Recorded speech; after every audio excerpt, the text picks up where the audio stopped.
Bienvenidos sean todos a este estudio del libro de Daniel. Nos corresponde entonces continuar con el estudio de lo que ha sido la profecía del capítulo 7 y la sección que se refiere al cuerno pequeño en el versículo 8 de dicho capítulo. Así que antes de comenzar, como es nuestra costumbre, vamos a pedirle al Señor que nos dirija por medio de una oración. Padre nuestro que estás en los cielos, santificado y glorificado sea su santo y bendito nombre. Señor, en esta hora, humildemente tu pueblo te pide tu dirección, que tu Santo Espíritu pueda hacer sobre nosotros, sobre nuestras mentes, y permítenos comprender el mensaje que tú revelaste a tu siervo, el profeta Daniel, los acontecimientos y los poderes que habrían de levantarse en contra de la verdad, en contra del plan de Dios y del pueblo de Dios.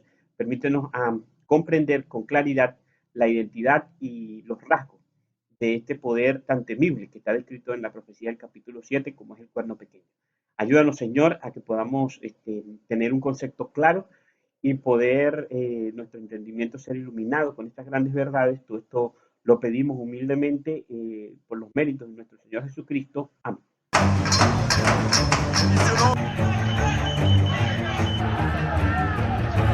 If we respond, it is World War III.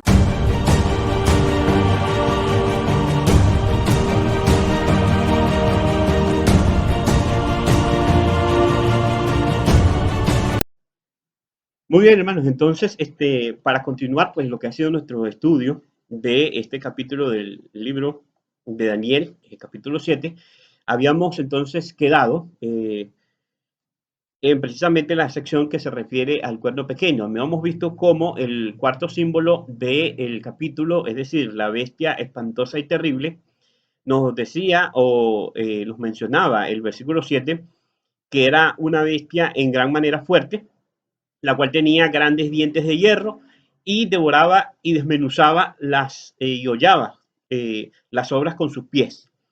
Y era una bestia diferente de las anteriores bestias, es decir, del leopardo de 4 cabezas, del oso y del león, que tenía originalmente 2 alas.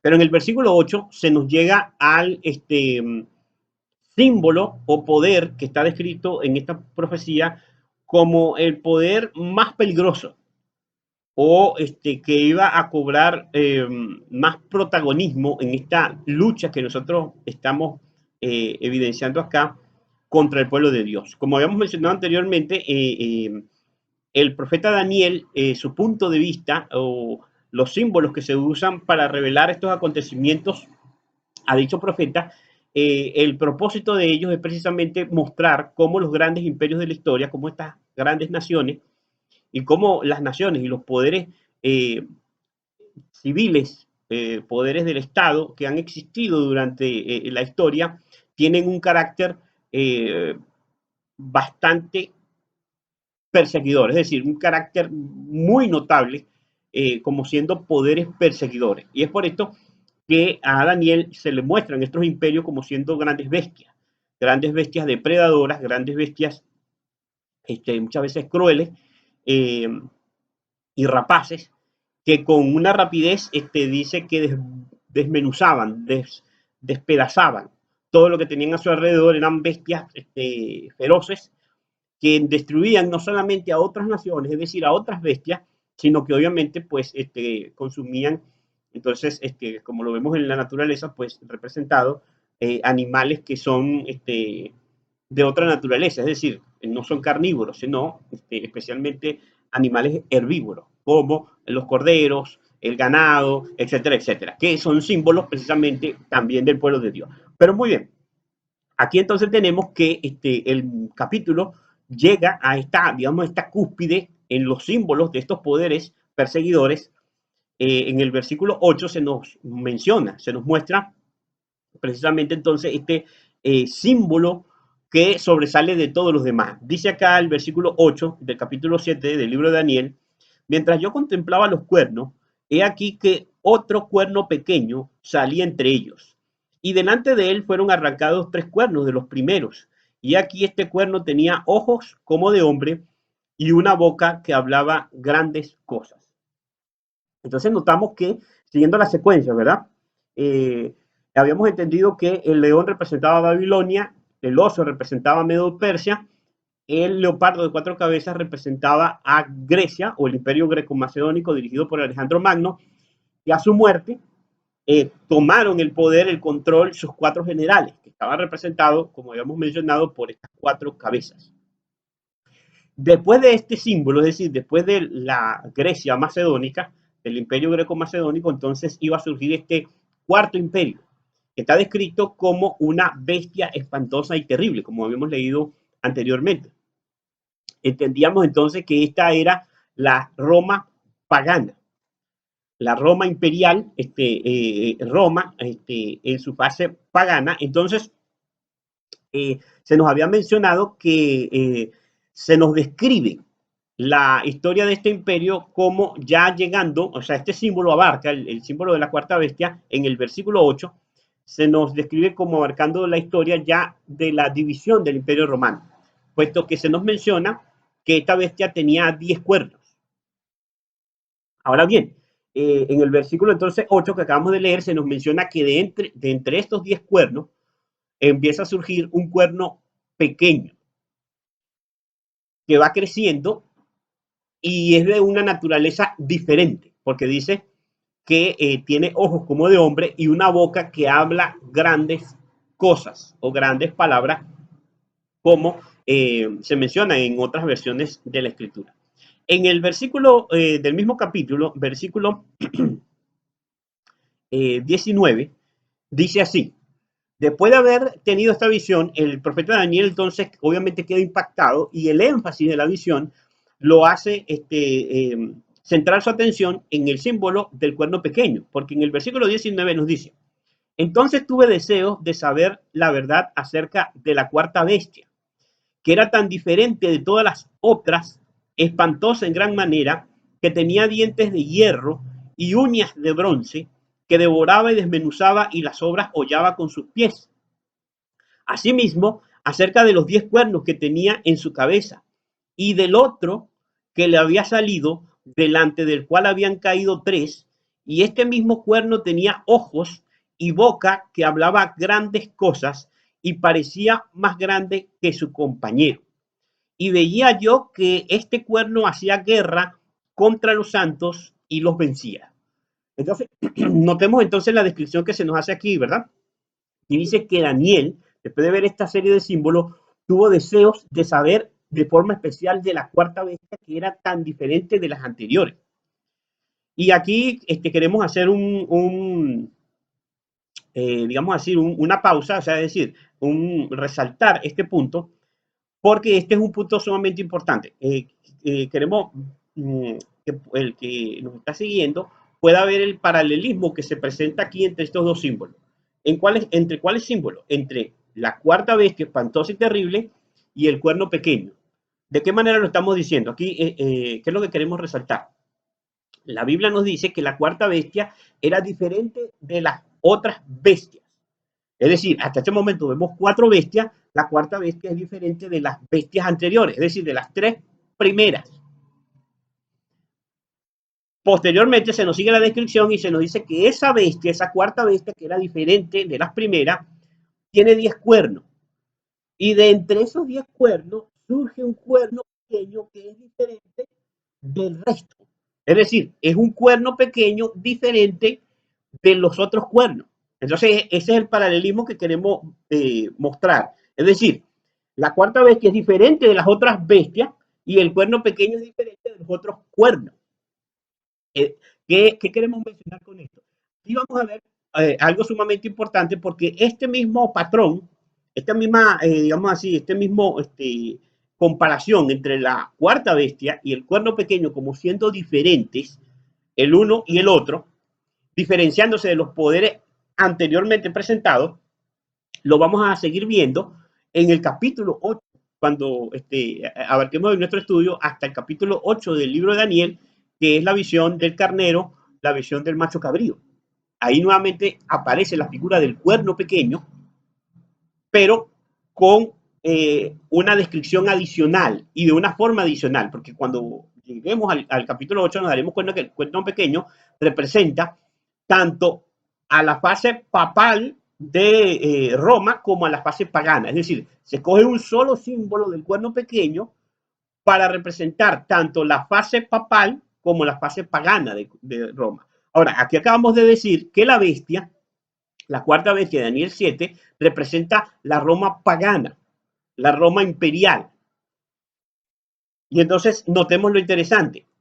Esta profecía del capítulo 7 nos está queriendo mostrar el Señor por medio de estos símbolos la historia del surgimiento del cuerno pequeño. Ahora bien, entrando muchísimo más en materia. Entonces entendemos que Roma es lo que está descrito acá como la bestia de los 10 cuernos. Los 10 cuernos, se nos dice acá que de esta bestia iban a surgir 10 reyes. Eso lo leemos en el capítulo 7 y en el versículo 23. Dice así, dijo así, la cuarta bestia será un cuarto reino en la tierra, el cual será diferente de todos los otros reinos, y a toda la tierra devorará, trillará y despedazará. Y los 10 cuernos significan que de aquel reino se levantarán 10 reyes. Entonces, notemos lo que se nos quiere mencionar acá en la profecía, ¿verdad? Estos 10 cuernos son también 10 reyes o 10 reinos, pero que van a surgir del poder de la bestia. Es por eso que no se los menciona como bestias adicionales, sino como siendo parte de la cuarta bestia, es decir, como cuernos, como poderes políticos, poderes civiles, en los cuales se va a dividir el poder de Roma. Es decir, no va a ser naciones que van a aparecer y que van a contender contra Roma, así como Babilonia era una nación y después entonces apareció el oso, que era Medo Persia, que era una nación distinta, y el leopardo, que también era una nación distinta, como que eran los griegos. Ahora bien, aquí se menciona que entonces este símbolo de los cuernos también representan reinos, pero estos reinos se derivan, es decir, surgen dentro de una nación. Y por eso se lo describe como cuernos y no como sencillamente como otras bestias adicionales.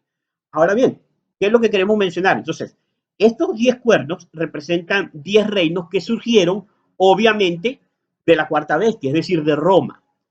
Obviamente se está refiriendo a la división del Imperio Romano, a la división cuando las invasiones de las tribus bárbaras comenzaron a parcelarse, es decir, a dividir el territorio de lo que había sido el Imperio Romano, cuando comenzaron a invadir el territorio del Imperio Romano y comenzaron obviamente a situarse en esas regiones, y de allí surgieron las grandes naciones europeas de nuestros días. Entonces, esta es la historia que se nos está comentando. Es decir, que este símbolo abarca el surgimiento, obviamente, del Imperio Romano hasta la división del imperio, el debilitamiento del imperio y, obviamente, esta división entre 10, originalmente 10 tribus bárbaras que invadieron el imperio romano. Ahora bien, de entre estos entonces, estos poderes, estas tribus, iba a surgir otro reino, que es descrito como el cuerno pequeño, pero este cuerno se lo describe como siendo diferente de los 10 cuernos que ya se habían visto en la cabeza de la cuarta bestia. Lo que nos dice que este reino que iba a surgir después de la división de esas 10 divisiones del Imperio Romano, iba a surgir este poder. Es decir, que la descripción profética, la descripción del símbolo, nos indica claramente cuál es la época que nosotros debemos buscar para poder identificar cuál es este cuerno pequeño que iba a surgir entre los 10 cuernos, y que dice que en su surgimiento, en su crecimiento, iba a arrancar 3 cuernos de los primeros.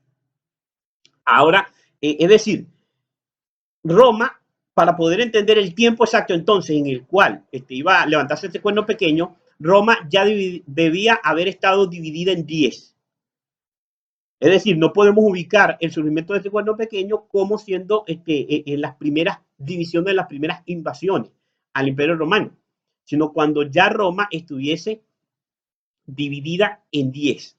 Y esto ocurrió fue después de qué cosa, de qué acontecimientos, después de el cambio de la capital de Roma a Constantinopla, fue cuando el imperio comenzó a debilitarse en gran manera y comenzaron a invadir estas tribus que hasta ese momento habían sido completamente subyugadas por el imperio romano, comenzaron entonces a invadir lo que había sido el territorio de dicho imperio.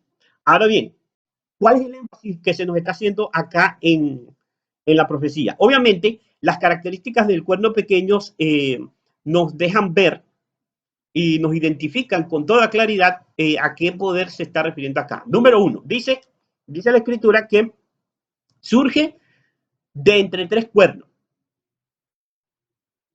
Hemos identificado que estos cuernos entonces representan a las tribus bárbaras que aparcelaron al imperio romano. Ahora,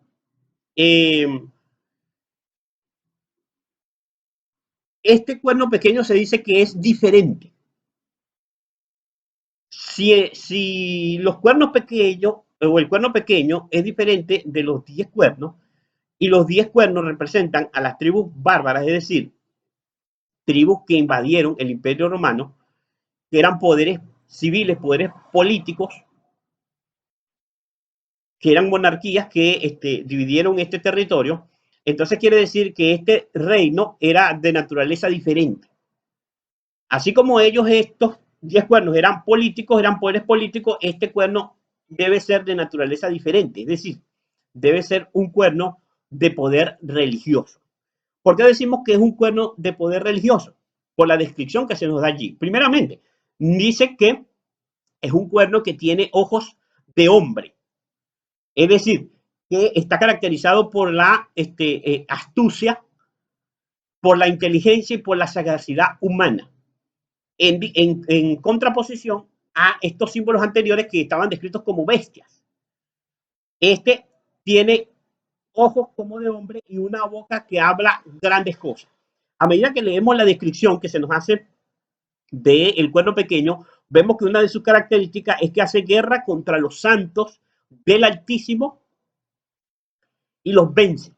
Es decir, que este poder iba a ser caracterizado por un espíritu de persecución religiosa, puesto que su persecución iba a estar especialmente dirigida hacia el pueblo de los santos del Altísimo, es decir, aquellos que adoran al Dios verdadero. Es decir, que la descripción se nos está mencionando acá que este es un poder de carácter religioso y por eso se nos menciona que es un poder diferente, es un cuerno diferente a los 10 anteriores. Ahora bien, comencemos analizando en cuanto esto desde el punto de vista de la historia. El cuerno pequeño representa aquel cuerno que se levanta y llega a dominar. Dice allí la descripción profética que él crece inclusive más que todos sus compañeros y se constituye en el poder dominante de allí en adelante. Ya aparece el cuerno pequeño como la figura de dominio o que, digamos, dirige la lucha contra el pueblo de Dios y contra el mismísimo soberano del universo, porque vamos a ver que las palabras de este cuerno van incluso a llegar hasta el cielo, las palabras de blasfemia de este cuerno. ¿Cómo surgió esto? Una vez que el cristianismo se expandió por todo lo que era el imperio romano de aquel entonces, después de la predicación obviamente de los discípulos, y que como vemos en el registro bíblico, surgió una iglesia en Roma. Al pasar los siglos, al transcurrir los siglos, la misma forma de pensar del mundo para aquel entonces fue asumida por la iglesia. Y esta historia es sumamente importante porque de ella nosotros extraemos grandes lecciones, porque esta historia es un símbolo que ha de repetirse, es decir, es una historia que ha de repetirse y que está presente en todos los demás otros símbolos que están delante en las siguientes profecías, tanto del libro de Daniel como el libro de Apocalipsis. Ahora bien, en el Imperio Romano se comenzó a considerar la grandeza de la ciudad capital como la joya del imperio. Y se le comenzó a considerar a la ciudad de Roma como la madre de todas las leyes, de toda la sabiduría, la fuente del orden, de lo civilizado, e inclusive se le llamó la madre de todos los habitantes de la tierra, a la ciudad de Roma. Y esta grandeza que se le atribuyó a esta ciudad, comenzaron a razonar los jerarcas o los dirigentes de la iglesia cristiana que estaban situada en esa ciudad como de, si bien la ciudad de Roma era la ciudad principal del mundo para aquel entonces, ¿por qué entonces el pastor de la ciudad de Roma no debía ser entonces la cabeza de toda la iglesia cristiana?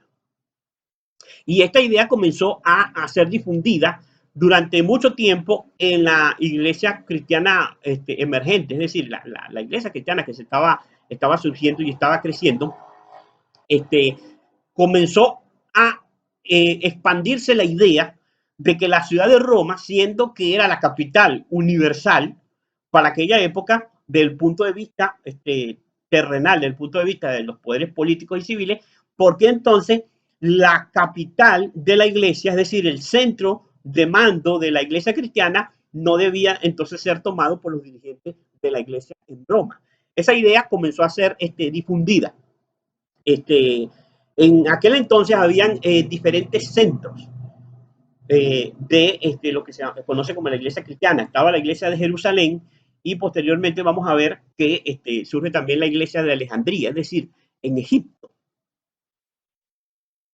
Ahora, habían distintos centros que se consideraban como, inclusive en Grecia también existían otros, las grandes iglesias que están mencionadas en la escritura. Se consideraban como los grandes centros del cristianismo. Muy bien, a lo largo de la historia se nos dice que esta forma de pensar mundana se introduce dentro de la iglesia comienza a pensar de la misma manera, especialmente los dirigentes de la iglesia romana que estaban ambicionando el poder para dirigir a toda la iglesia cristiana de esa época. Entonces, ¿qué ocurre? Mucho de las sedes de la Roma occidental comenzaron a pensar de la misma manera. Es decir, vamos a apoyar a la iglesia romana porque no queremos que nos domine la iglesia de Jerusalén, ni tampoco nos queremos que nos vaya a dirigir, que sea la cabeza del cristianismo, la iglesia de Alejandría en Egipto. Y entonces ellos comenzaron a apoyar esas pretensiones del obispo de Roma. Así fue como entonces las iglesias occidentales comenzaron a brindar el apoyo a esta usurpación del poder que había dentro de la iglesia. La iglesia cristiana comenzó entonces a centralizar todo su poder en esta supuesta figura de obispo que quedaba en la ciudad de Roma. Entonces, ¿qué ocurre aquí? Aquí esto es algo sumamente importante. La historia del capítulo 7 de Daniel nos quiere resaltar es cómo asciende el papado, es decir, el cuerno pequeño, cómo asciende hasta el poder total y al dominio de la conciencia.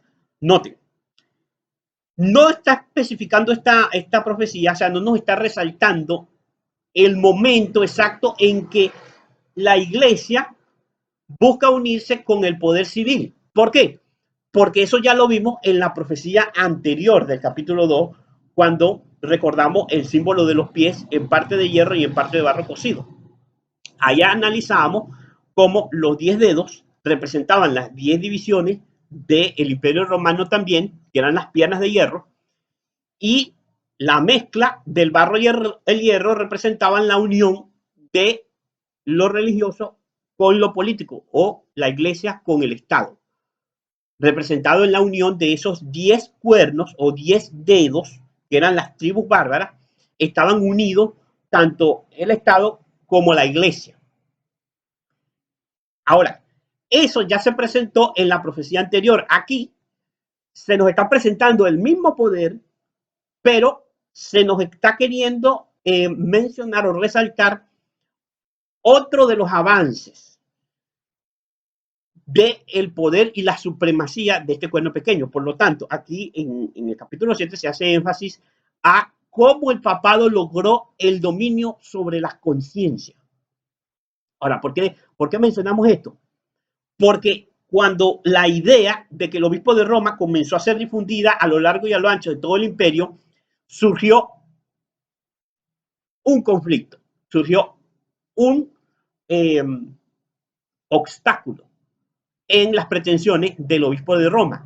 Y ese obstáculo, ese conflicto que se desencadenó fue la aparición de una persona completamente, digamos así, completamente que apareció de una manera misteriosa, porque fue una persona con un origen completamente, digamos así, desconocido, sin mucha, sin poder, sin influencia, sin embargo aparece y se convierte en una influencia precisamente opuesta a estas intenciones del papado. Esa persona fue un párroco de la antigua y de la influente sede eclesiástica de Alejandría llamado Arrio.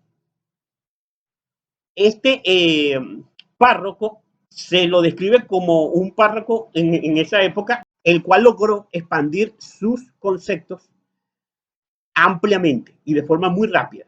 Es decir, ¿qué estoy queriendo decir aquí? Aquí vamos a ver un conflicto dentro de la misma iglesia cristiana.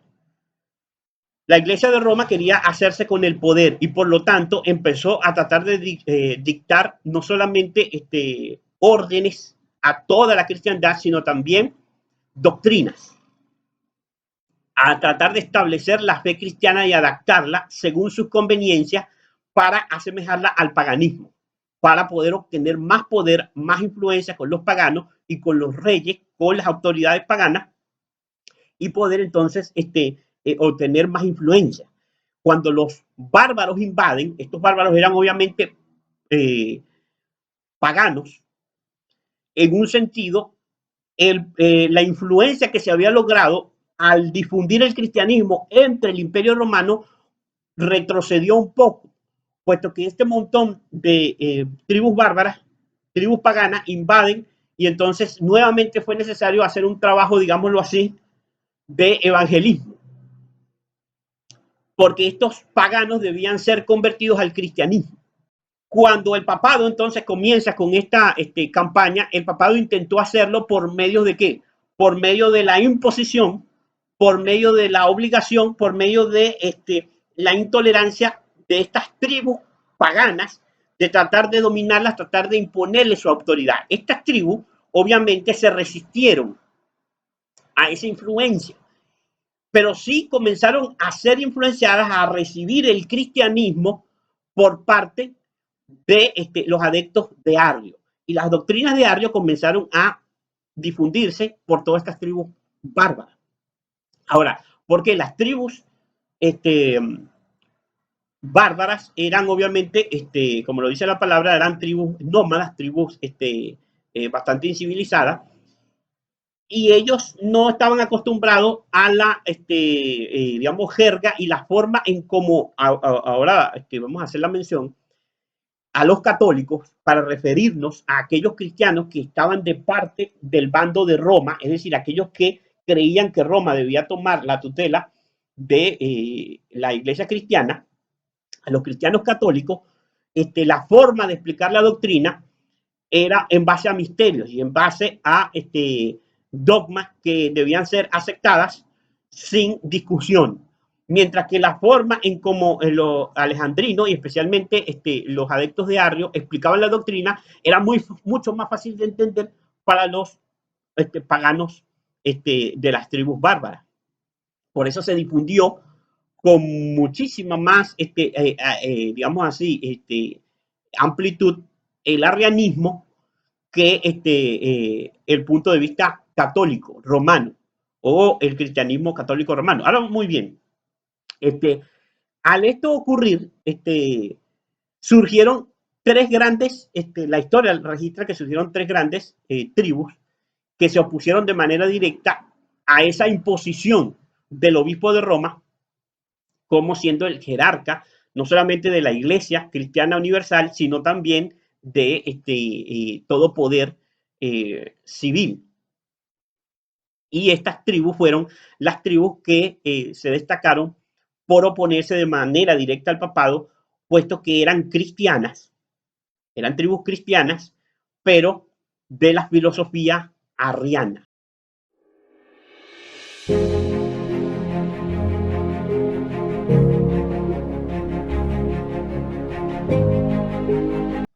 Ahora, ¿a qué se refiere esta controversia entonces y digamos, este dilema político que se levanta dentro del mundo cristiano, dentro de todos aquellos que eran cristianos, porque notemos que todas estas tribus comenzaron a ser evangelizadas y algunas tomaron la fe católica y otras tomaron la fe arriana, pero eran todas cristianas. Ahora, bien, las arrianas estaban opuestas a la doctrina de la Trinidad, promulgada y digamos así, establecida por los católicos romanos. Entonces, ¿qué ocurre? Aquí comienza a haber una guerra, una confrontación directa. De hecho, las primeras persecuciones, conflictos dentro de la iglesia cristiana, los estamos viendo en esta época, los más grandes conflictos de la iglesia temprana, de la historia de la iglesia, fue en esta época, precisamente porque estos arrianos quisieron detener las intenciones del papado de querer tomar el dominio y el control de el mundo conocido para ese entonces. Entonces, las tribus que se opusieron de una manera más decidida al poder del papado fueron los érulos, los vándalos y los ostrogodos. ¿Y por qué hacemos esta mención? Bueno, porque estas tribus de manera especial invadieron el territorio de la ciudad de Roma, es decir, lo que nosotros hoy conocemos como Italia. Estas tres tribus arrianas, eran tribus germánicas, eran tribus también nómadas, originalmente pues cuando comenzaron a expandirse por el territorio del el imperio, invadieron la ciudad de Roma, es decir, el obispo de Roma estuvo bajo la jurisdicción de estas tribus y por lo tanto no podía ejercer su autoridad, no podía ejercer su influencia mientras el poder invasor que estaba en su ciudad, es decir, en la ciudad de Roma, fuese cristiano, pero no compartía las dogmas católicas. Entonces, aquí nosotros vemos cómo hay una pugna entre precisamente dentro del cristianismo. Ahora bien, haciendo una mención a este párroco que ya habíamos mencionado, cuando se levantó esta controversia entre lo que enseñaba Arrio, es decir, que eran puntos antitrinitarios, es decir, puntos en contra de la doctrina de la Trinidad, contra obviamente la doctrina de la Trinidad sostenida por los católicos romanos. Obviamente a Arrio se lo convoca a un concilio que se hace en la ciudad de Nicea, que es el famoso concilio de Nicea, donde fue establecida que obviamente a Arrio se lo condena como hereje, se lo excomulga y se establece la doctrina de la Trinidad como la doctrina que debían ser sostenida por los cristianos. Esto fue en el año 325. Pero vemos que muchísimos años después, ya en el año 536, 537, todavía existían poderes con la filosofía de Arrio. Es decir, que aunque Arrio fue excomulgado, fue condenado como hereje, su enseñanza siguió diseminándose por todo el mundo cristiano. Muy bien, entonces la historia nos comenta que los érulos, los vándalos y los ostrogodos fueron estas tres tribus que más se opusieron al papado y que el papado tuvo que aniquilar, literalmente hablando, para poder establecer su poder, puesto que ninguna de estas tres tribus quiso aceptar y quiso doblegarse ante los dogmas católicos romanos, sino que, como ya hemos mencionado, entonces tenían esta otra filosofía arriana. Muy bien, los érulos, y es muy interesante la historia, porque la historia nos dice que los érulos, para alcanzar, invadir a Italia o a Roma, se unieron con los godos. Ellos fueron los que permitieron que los érulos invadieran Roma, y después, entonces, posteriormente, ellos también invadieron lo que era la costa de África, la costa mediterránea del continente africano. Esto fue el primer poder que se opuso por su famoso rey Odoacro, que precisamente estuvo gobernando en esas tierras y que fue conocido como uno de los azotes que cayó sobre lo que eran los cristianos católicos. Muy bien, la historia nos dice que cuando los godos comienzan a crecer, ellos comienzan a dividirse, y entonces allí donde surgen los ostrogodos. Estos ostrogodos son, digámoslo así, influenciados, los mismos católicos los manipulan, por decirlo así, para que ellos, para obtener poder, en su ansia de obtener poder, ellos destruyen a los érulos, es decir, a los mismos, a otra de las tribus arrianas. Los ostrogodos se levantan, destruyen a los érulos, pero invaden la ciudad de Roma. Entonces, el obispo de Roma sigue teniendo el mismo obstáculo, porque los ostrogodos, si bien fueron usados en un sentido para destruir a otros arrianos, todavía seguían siendo arrianos y no se sometían a la autoridad del Papa. Ahora bien, los vándalos era otra tribu que invadía desde África, desde el norte de África. Eran conocidos precisamente como navegantes muy habilidosos. De hecho, las antiguas historias de lo que es la piratería vienen precisamente de esta historia, de esta, digamos así, época del Imperio Romano. Entonces, ellos hicieron la guerra a los cristianos católicos, una guerra entre ellos, entre los arrianos y los católicos. ¿Por qué razón? Porque tanto unos como otros se condenaron como herejes. Los reyes arrianos condenaron a las doctrinas trinitarias como herejía. Y los reyes católicos obviamente condenaron la doctrina arriana como herejía, y hubo persecución entre ambos. Es decir, los católicos perseguían a los arrianos y los arrianos perseguían a los católicos. Tanto fue así que Justiniano tiene que enviar allí a su general Belisario, que es el que finalmente destruye a los vándalos, primeramente, y posteriormente entonces destruye a los ostrogodos, que eran, los destruye en el año 538,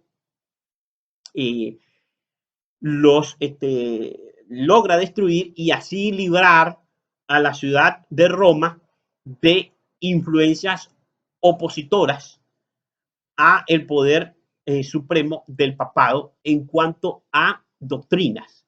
Por eso mencionábamos que esa destrucción de los ostrogodos arrianos fue en el año de 538. Más adelante vamos a volver a hacer énfasis a esta fecha, este año. Y en ese año entonces es cuando el papado puede imponer con completa extensión sus dogmas en todo lo que era el mundo cristiano para ese entonces. Porque estas tres tribus, con estas posiciones antitrinitarias, eran los tres grandes obstáculos contra el levantamiento de, o digamos así, el tiempo en que el papado, el cuerno pequeño, iba a reinar de forma suprema en el mundo de aquella época. Entonces, esta es una historia muy interesante. Lástima que por el tiempo no podemos mencionarla, simplemente pues la esbozamos de esta manera. Y es una historia que nosotros deberíamos tratar de profundizar. Por eso invitamos a que obviamente se complemente este estudio con lecturas como en los libros de Daniel Apocalipsis de el pionero Uriah Smith, que condensa y amplía de una forma muchísimo más detallada precisamente esta historia de estos tres poderes que se opusieron al surgimiento del papado.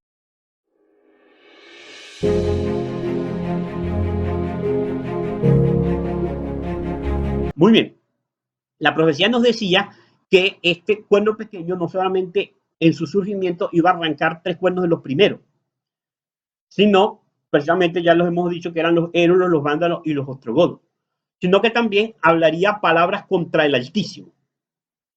Y la escritura nos menciona pues que estas palabras iban a ser palabras de blasfemia contra el Señor. Entonces, cumple el papado esta descripción de hablar palabras contra el Altísimo.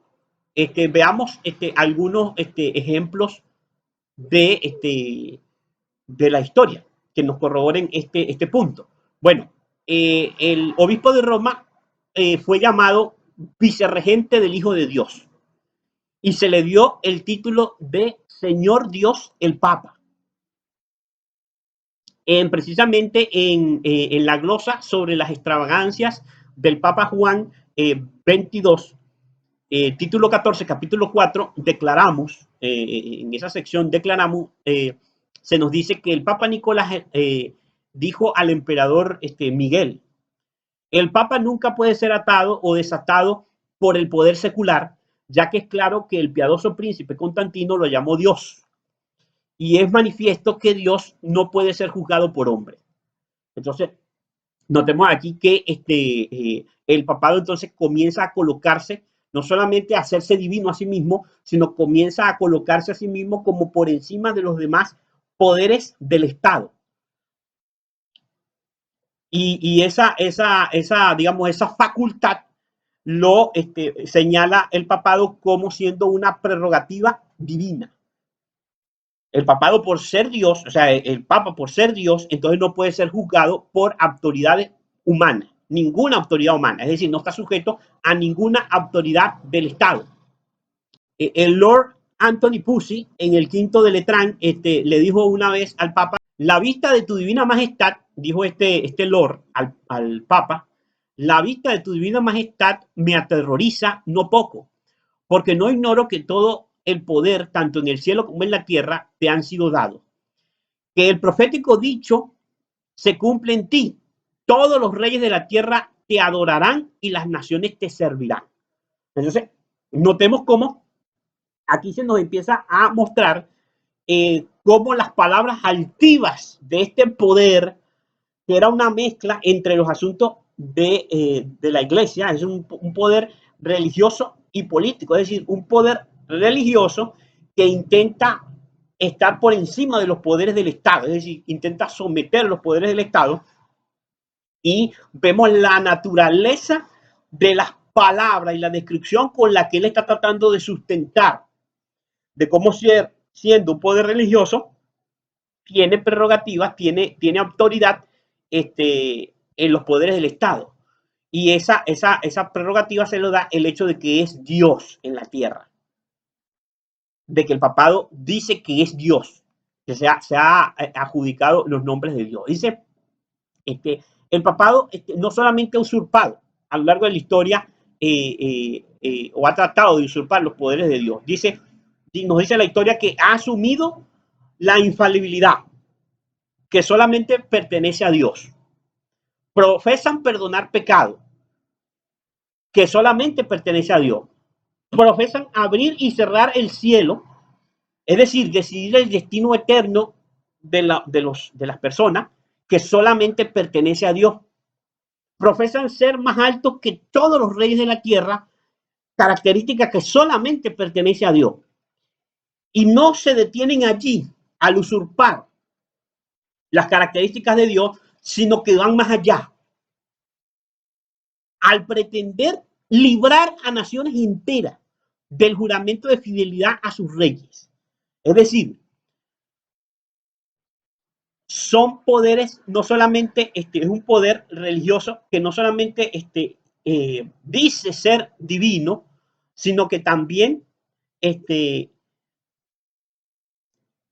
contraría la voluntad divina y el orden que Dios ha instaurado en este mundo. ¿De qué forma? Es un poder de caos, es un poder de rebelión y de traición. Es decir, el Papa, el papado, dice tener la autoridad de ordenarle a los habitantes de toda una nación que le sean infieles a sus propios dirigentes nacionales. Cosa que ni siquiera lo hace Dios, porque nosotros vemos en la Biblia que Dios dice que nosotros debemos someternos a las autoridades que superiores. El cristiano debe someterse a las autoridades superiores, es decir, a los magistrados, a las autoridades del Estado, que debemos honrar al rey, que debemos respetar al rey, que debemos pagar tributo, debemos sujetarnos a los impuestos.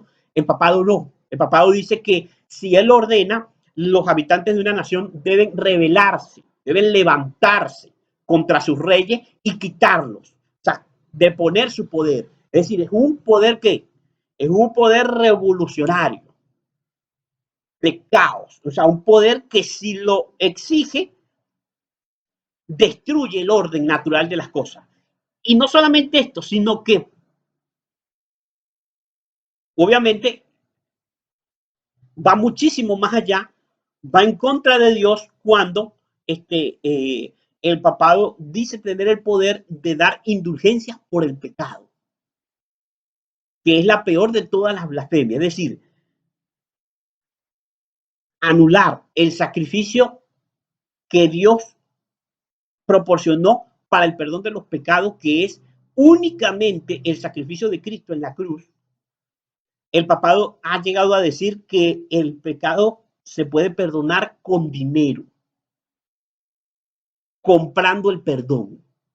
Esa es la peor de todas las blasfemias y de las grandes palabras que dice la Escritura que iba a hablar este poder del papado.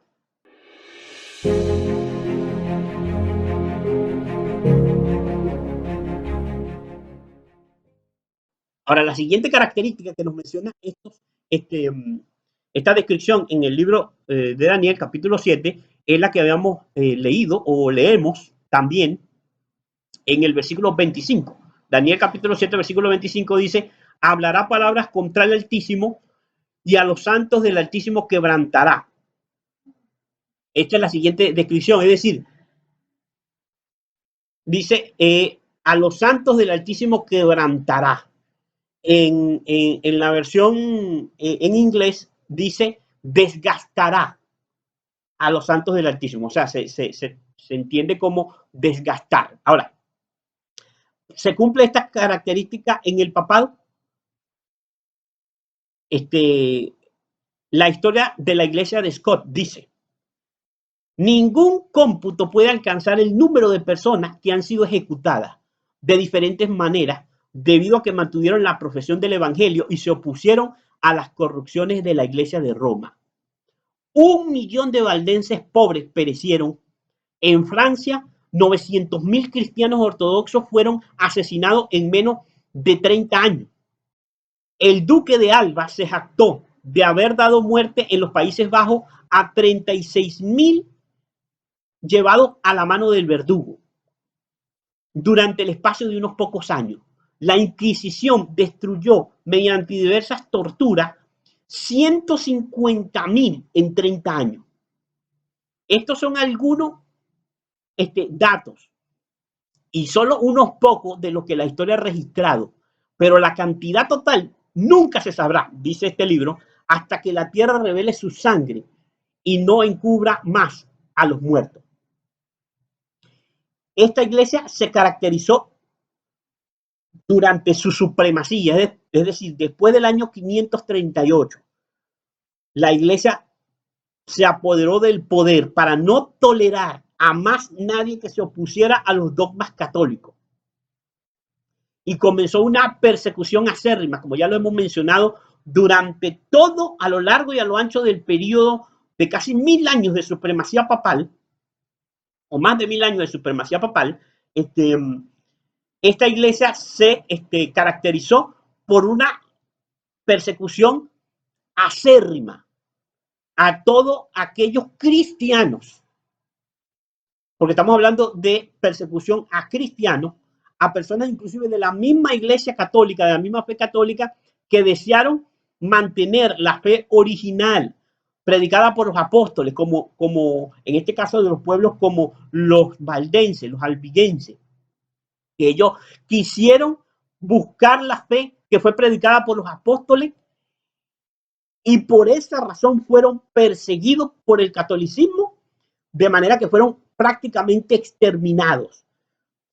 Se usaron contra ellas, contra esos pueblos de todas ocasiones de forma. Se usaron tribunales, se usaron guerras, guerras declaradas, se usaron las figuras de cruzadas, se usó la tortura, se usó el secuestro, eran personas que eran desaparecidas, nunca se les conseguía, eran recluidos en mazmorras, eran torturadas muchísimas veces, o generalmente hasta la muerte, nunca más sus familiares lo vieron, por eso es que no se tiene registro exacto de la cantidad de persecuciones y la cantidad de almas que atestigua la historia que fueron víctimas de la opresión papal. Amplio testimonio hay de cómo precisamente pues la historia atestigua cómo fueron el pueblo de los santos del Altísimo, dice, fue desgastado, fue gastado, fue reducido, fue, como dice, y leíamos allí, se hizo guerra contra los santos del Altísimo y a los santos del Altísimo quebrantaría. Entonces, hay amplio testimonio de la historia de todos aquellos mártires que fueron perseguidos como Wycliffe, Juan Hus, Tyndale, Jerónimo de Praga, Cranmer, Balfour, Latimer, Ridley, Rogers, Hooper, reformadores que fueron muertos por levantar la verdad de la Biblia, señalar los errores y las corrupciones de la Iglesia católica. Precisamente estos mártires destacados de la historia se les conoce precisamente por haber sido víctimas de estas horribles persecuciones papales. Así bien, entonces, el símbolo cumple claramente la descripción profética cuando se nos menciona entonces que este poder habría de quebrantar a los santos del Altísimo.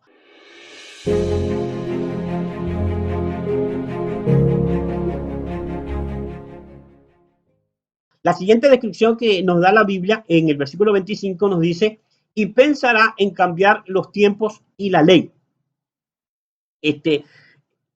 ¿Cumple el papado esta descripción?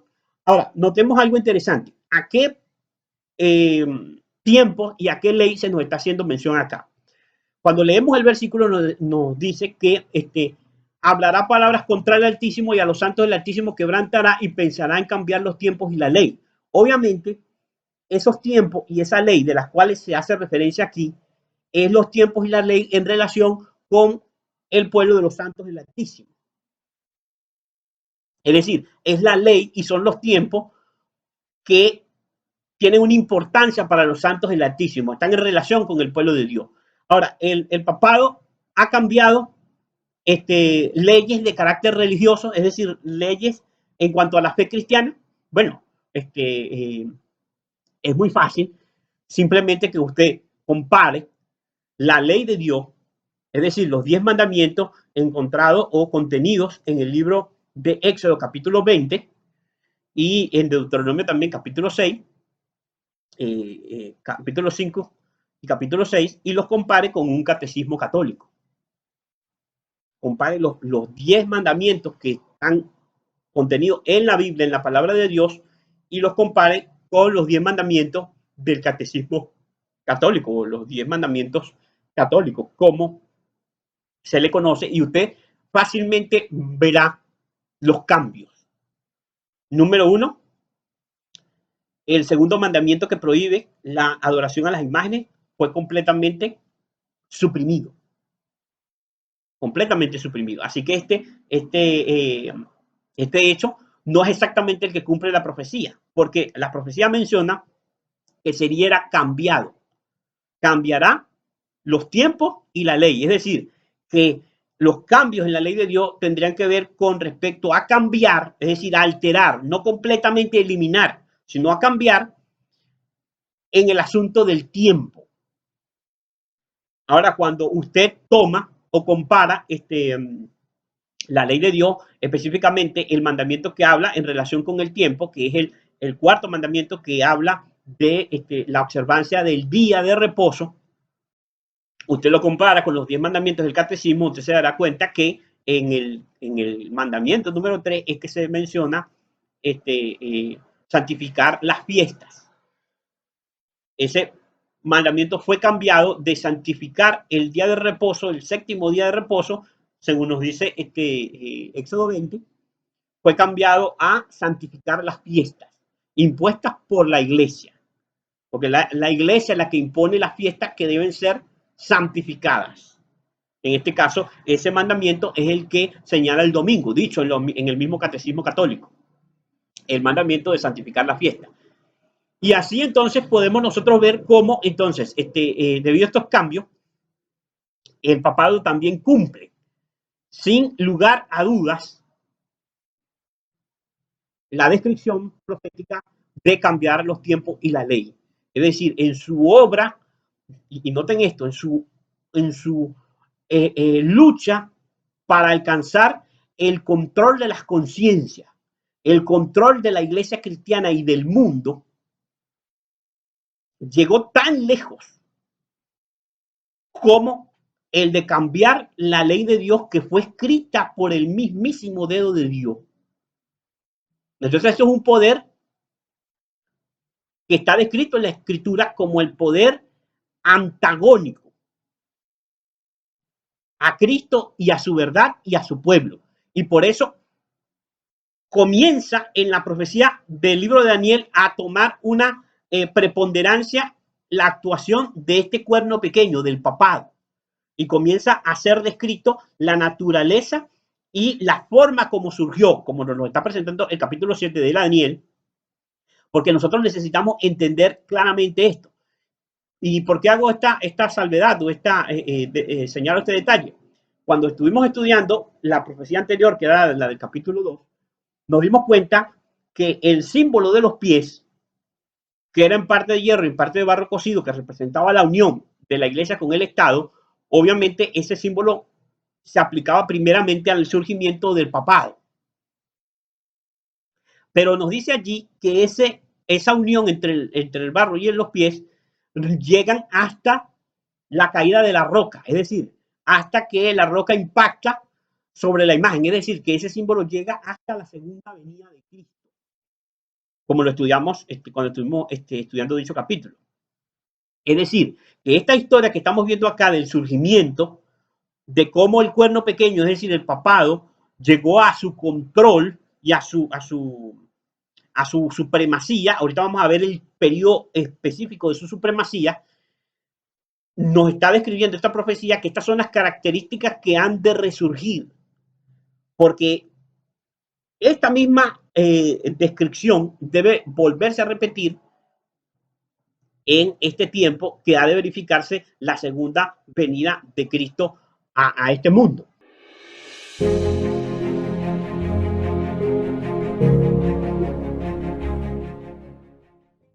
Y serán entregados en su mano, es decir, los santos del Altísimo, serán entregados en su mano hasta tiempos y medio tiempo. Entonces noten que aquí se nos da por primera vez en el libro de Apocalipsis uno de los grandes periodos proféticos de el libro de Daniel, y también lo vamos a encontrar en el libro de Apocalipsis. Ahora, ¿qué representan estos tiempos y medio tiempo? Número uno, necesitamos primeramente determinar de cuánto tiempo se nos está hablando exactamente aquí. Noten, un tiempo está en la primera frase, ¿no? En la primera designación, tiempo, es decir, está en singular. Y tiempos está en plural. El mínimo plural que podemos tomar es 2. Así que ya nos está hablando y nos está diciendo la descripción. Tiempo equivaldría a un tiempo. Tiempos equivaldría por lo menos a 2 tiempos. Y después se nos dice y medio tiempo. Es decir, ni siquiera un tiempo completo, sino la mitad de un tiempo. Es decir, que cuando hacemos la cuenta, entonces en total aquí se nos está hablando de 3 tiempos y medio. 3 tiempos y medio.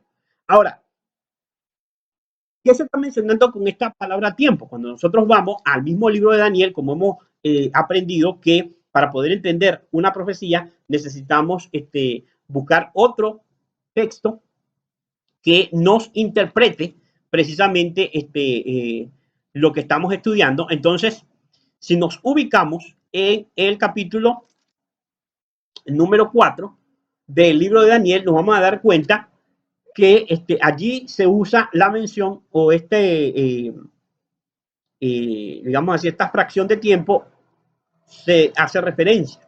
En el capítulo 4 del libro de Daniel, versículo 23 dice, y en cuanto a lo que vio el rey, un vigilante y santo que descendía del cielo y decía, cortad el árbol, destruirlo, mas las cepas de sus raíces dejaréis en tierra con ataduras de hierro y de bronce en la hierba del campo y sea mojado con el rocío del cielo y con las bestias del campo, sea su parte, hasta que pasen sobre él 7 tiempos.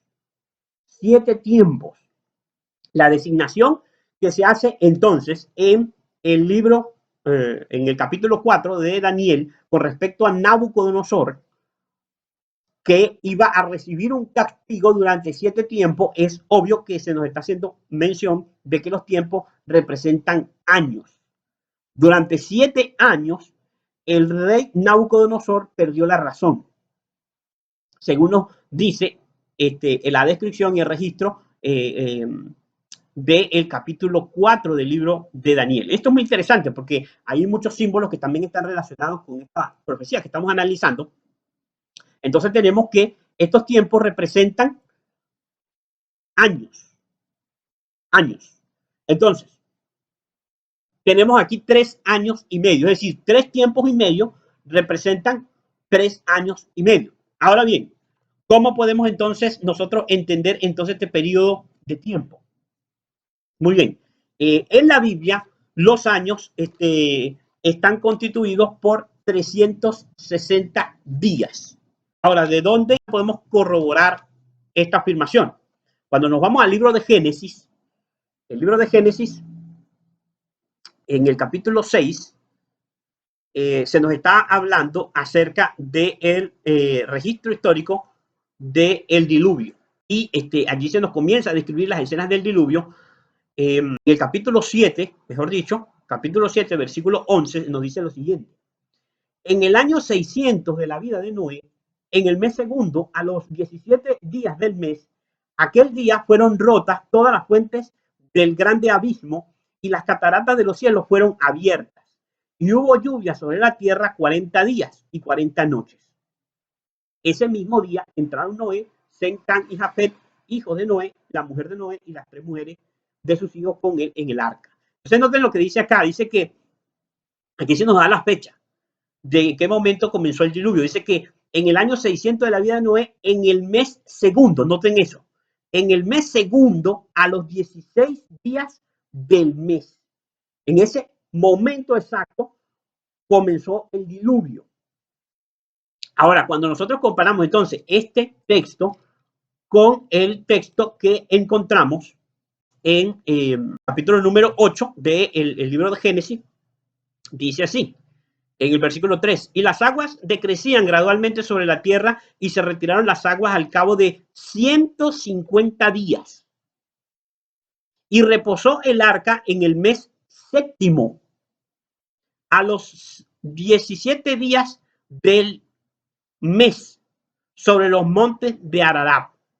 Y las aguas fueron decreciendo hasta el mes décimo. En el décimo al primero del mes se descubrieron las cimas de los montes. Entonces noten lo interesante acá. Aquí dice que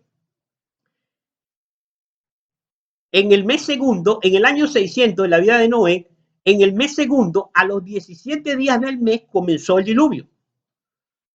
Y dice que 150 días después, en el mes séptimo, a los 17 días del mes, se detuvo el arca en el monte Ararat. Ahora noten lo interesante de esta referencia. Aquí se nos está diciendo que entre el mes segundo, el 17 de ese mes, y el mes séptimo, el 17 de ese mes, hubo exactamente 150 días. Si nosotros tratamos entonces de tratar de establecer cómo pudo haber sido posible que pasaron 150 días exactos desde el mes segundo hasta el mes séptimo al mismo día, es decir, el día 17, nos vamos a dar cuenta de que esos 150 días fueron ¿qué? Lo que dice allí, 5 ¿qué? 5 meses. 5 meses. Y la forma en que consiguiera el día en que comenzó el diluvio con el día en que el arca quedó en el monte Ararat es de que los meses fueran ¿qué? De 30 días exactos. Ahora, notemos el razonamiento para confirmar. Si nosotros llegamos a la conclusión entonces de que en la Biblia los años son de 360 días, puesto que los meses son de 30 días exactos, entonces, si hacemos un sencillo cálculo, 12 meses a 30 días son 360 días. Los 12 meses del año por los 30 días de cada mes nos harían un total de que cada año en la Biblia están compuestos por 360 días. Nos llevaría entonces al razonamiento. Es decir, 360, si yo quiero calcular el periodo de los 3 tiempos y medio, que son 3 años y medio, pero quiero convertir esa cifra a días, entonces yo tendría que calcular 360 por 3 y medio. Y eso me daría el total de 1260 días. 1260 días. Ahora, ¿cómo podríamos saber que ese cálculo es correcto? Que ese cálculo que estamos haciendo es correcto. Cuando nos vamos al libro de Apocalipsis, como habíamos mencionado en los estudios introductorios, nosotros habíamos dicho que para poder entender la profecía del libro de Daniel, íbamos a tener que usar la revelación que se nos da en el libro de Apocalipsis. Cuando nos vamos al libro de Apocalipsis, al capítulo 12, allí encontramos esto muy bien explicado. Apocalipsis 12, 14 dice, y se le dio a la mujer las 2 alas de la gran águila, para que volase delante de la serpiente al desierto, a su lugar, donde es sustentada por un tiempo, y la mitad de un tiempo. Ahora noten que aquí está el mismo periodo profético que está contenido en Daniel capítulo 7. Tiempo, tiempo y la mitad de un tiempo. Aquí se nos dice, se nos representa exactamente lo mismo. Aquí se nos presenta una mujer que en este capítulo representa la iglesia verdadera que está siendo perseguida por el dragón, que quiere destruirla. Que en este capítulo es la Roma pagana y durante este periodo es la Roma papal. Ahora, ¿cómo podemos saber entonces que el cálculo que hemos realizado es correcto? Bueno, si entendemos que este periodo durante el cual la mujer está siendo perseguida, se nos dice allí que es tiempo, tiempo y medio tiempo, entonces nosotros entendemos que es el mismo periodo profético que se nos está dando en Daniel capítulo 7. Notemos entonces lo que nos dice el siguiente versículo. Notemos vamos a leer acá en capítulo 13 del mismo libro de Apocalipsis, versículo 5. Y también se le dio voz que hablaba grandes cosas y blasfemias, y se le dio autoridad para actuar 42 meses. Noten, aquí se nos describe la bestia, una bestia que está en el capítulo 13 y que tiene la misma descripción del cuerno pequeño. Llegado a su momento, a ese estudio del capítulo 13 lo estudiaremos, pero se nos dice de forma particular que esta bestia se le daría autoridad para blasfemar contra Dios por espacio de 42 meses. Cuando ustedes se sacan la cuenta de 42 meses a 30 días, la cuenta les va a dar 1260 días.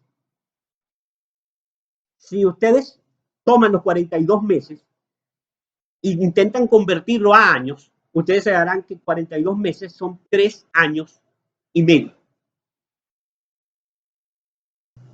Entonces notamos que tiempo y medio tiempo es el mismo periodo profético dado a la bestia del capítulo 13, que es la misma bestia, como vamos a estudiar en su momento, es otro símbolo, pero para el mismo poder que está descrito en el capítulo 7, que es el cuerno pequeño, y se le da 42 meses, que es la misma cifra. Si ustedes sacan cálculo, como van a ver en pantalla, es la misma cantidad del tiempo y medio tiempo, los 42 meses, es el mismo periodo profético.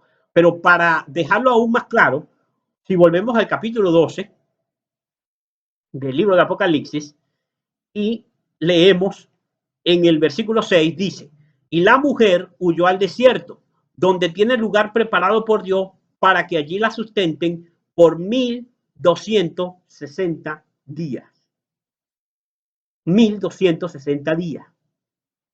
1260 días es el mismo periodo que en el versículo 14 dice: y se le dieron a la mujer las 2 alas de la gran águila para que volase delante de la serpiente al desierto, a su lugar donde es sustentada por un tiempo, tiempo y la mitad de un tiempo. Un tiempo, tiempo y la mitad de un tiempo son 3 tiempos y medio, son 3 años y medio, son 1260 días, según nos dice el mismo capítulo 12. Y son los mismos 42 meses. Es decir, que el razonamiento de que los meses en la Biblia son de 30 días es un razonamiento que estos periodos proféticos demuestran con claridad. Ahora bien, entonces, este periodo es el periodo que se nos da en Daniel capítulo 7. Entonces, ¿qué podemos concluir? Aquí se nos está mencionando el periodo de supremacía papal.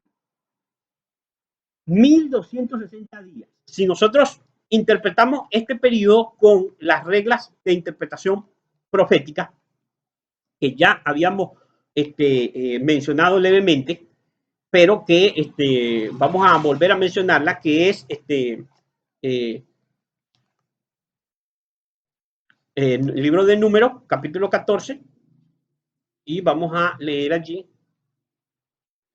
lo que se nos dice, cuál es la regla bíblica para la interpretación de periodos proféticos, porque entendemos que estamos hablando en un lenguaje simbólico y que por lo tanto este periodo profético del cual se nos menciona aquí, de tiempo y medio tiempo, es un periodo simbólico. Al convertirlo a 1260 días, necesitamos entonces ahora interpretarlo de forma simbólica. Muy bien, entonces en el capítulo 14 del libro de Números, versículo 34 leemos: conforme al número de los días, de los 40 días en que reconociste la tierra, llevaréis vuestras iniquidades 40 años. Un año por cada día, y conoceréis mi castigo. Entonces noten aquí la regla que se nos está dando de interpretación. Para Dios, cuando se refiere el Señor a castigos, se nos dice entonces que un día equivale a un año. Por eso la frase dice 40 años, un año por cada día, y conoceréis mi castigo. Es decir, que para el Señor un día representa un año. Vamos a confirmarlo con el libro de Ezequiel, capítulo 4, versículo 6. Cumplidos estos, te acostarás sobre tu lado derecho segunda vez y llevarás la maldad de la casa de Judá 40 días. Día por año te lo he dado. Entonces aquí notamos claramente en estos dos textos de la Escritura cómo en el lenguaje profético día por año te lo he dado. Eso es un principio de interpretación de día por año. Es decir, volviendo al capítulo 7 del libro de Daniel y a esa designación acerca del cuerno pequeño, de los tiempo y medio tiempo, que hemos entendido que representan 1260 días. Entonces, aplicándole esta regla de día por año te lo he dado, entendemos que aquí se nos está hablando de 1260 años de supremacía papal. ¿Y desde cuándo podemos entonces nosotros comenzar a contar este gran periodo de 1260 años de supremacía papal? Desde el momento en que el papado logró el poder absoluto de conciencia, de las conciencias de lo que era el Imperio Romano, cuando logró verdaderamente su poder y estableció su poder, no cuando comienza a unirse con la iglesia, eso ya había sido anterior, pero no sé, decir, la iglesia comenzó a unirse con el Estado romano. No es ese momento el que nos señala esta profecía. Esta profecía nos señala el momento en que comienza a dominar las conciencias, es decir, que logra todas sus pretensiones. Eso fue finalmente cuando destruye a las últimas de las tribus arrianas, que eran las tribus que se oponían a sus dogmas, y logró el poder absoluto de toda la cristiandad que estaba extendida a lo largo y a lo ancho del Imperio Romano. Eso fue en el año 538, cuando los ostrogodos fueron finalmente destruidos y quedó el papado como verdaderamente el director o digamos el dirigente de la iglesia cristiana. Ya Justiniano había promulgado un edicto donde convertía al papa en la cabeza de la iglesia cristiana, pero ese edicto no podía ser válido mientras los ostrogodos estuvieran reinando en Roma, porque los ostrogodos se oponían a Roma. Entonces, en la misma cuna del asiento papal había un poder político que se oponía al obispo de Roma. Solamente hasta el año 538, cuando el general Belisario entra a Roma y destruye a los residuos de lo que quedaba del reino de los ostrogodos, es cuando comienza a cumplirse que el papa se convirtió en el corrector de herejes, como lo llamó Justiniano, y la cabeza de la iglesia cristiana. Es decir, esos 1260 años comienzan entonces a cumplirse en el año 538. Cuando nosotros entonces hacemos la cuenta, si nosotros le sumamos al año 538, 1260 años, nos va a llevar a 1798. ¿Y qué pasó en 1798? Algo sumamente interesante. Lo mismo que pasó al principio, que un general entró para darle el poder al Papa en el año 538, en 1798 ocurrió lo mismo, pero al contrario. Entró un general llamado Berthier, un general que era francés, de Napoleón, entró a Roma para quitarle el poder temporal a papado y impedir que el papado siguiera interviniendo en la política y en la hegemonía y en el dominio de los reyes de Europa. Porque era el final de su supremacía, el final de su poder. Entonces, noten lo interesante como la historia y la profecía es sumamente exacta en ese sentido. El año entonces del 538 comienza a cumplirse este periodo de 1260 años de supremacía papal del cuerno pequeño, los tiempo y medio tiempo, y nos llevan al año de 1798, cuando Berthier entra en la ciudad de Roma, pone cautivo al papa y lo lleva al destierro.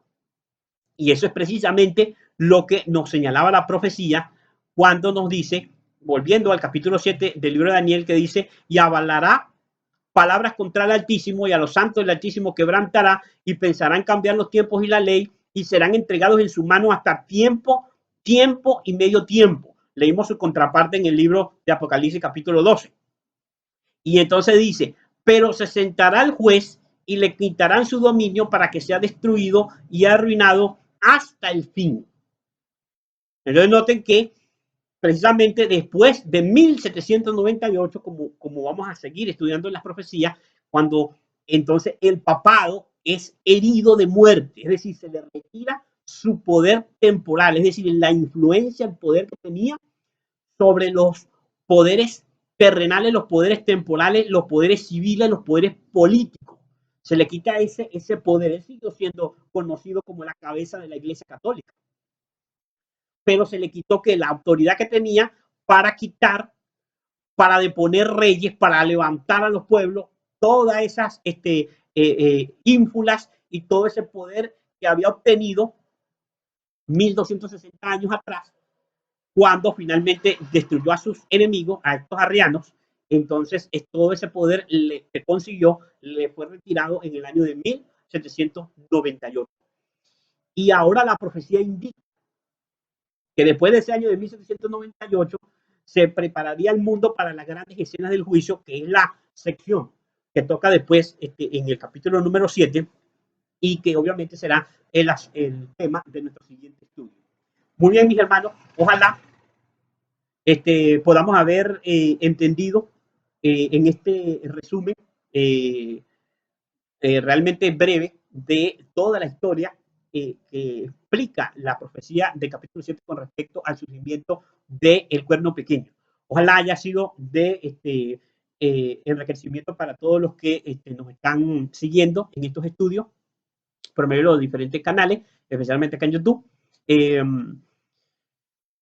Queremos hacerle la invitación muy cordial, hermanos, para que podamos seguir el estudio. El próximo tema, todavía no hemos terminado con el capítulo 7, vamos a entrar al gran tema del juicio, que es la escena que vemos en el versículo 9, cuando se nos dice: estuve mirando hasta que fueron puestos tronos y se sentó el anciano de días.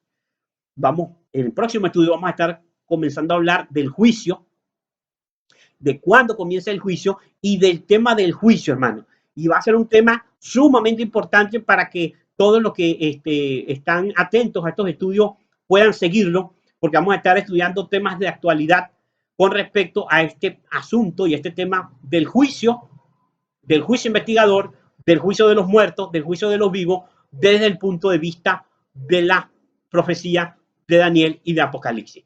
Que el Señor les bendiga, hermanos, que el Señor pueda seguir permitiendo que pueda seguir creciendo en el conocimiento de estos grandes libros de Daniel y Apocalipsis, y podamos, como pueblo de Dios, seguir asentando nuestros pies sobre la roca eterna de la verdad, que podamos seguir permitiendo que la profecía identifique los grandes enemigos del pueblo de Dios y de la verdad de Dios a lo largo de la historia y hasta el fin de la historia de este mundo, para que podamos ser libres de los engaños, de las trampas y de las persecuciones y de estos poderes, especialmente este cuerno pequeño que, según nos indica la profecía, ha de recobrar todo su poder en estos tiempos.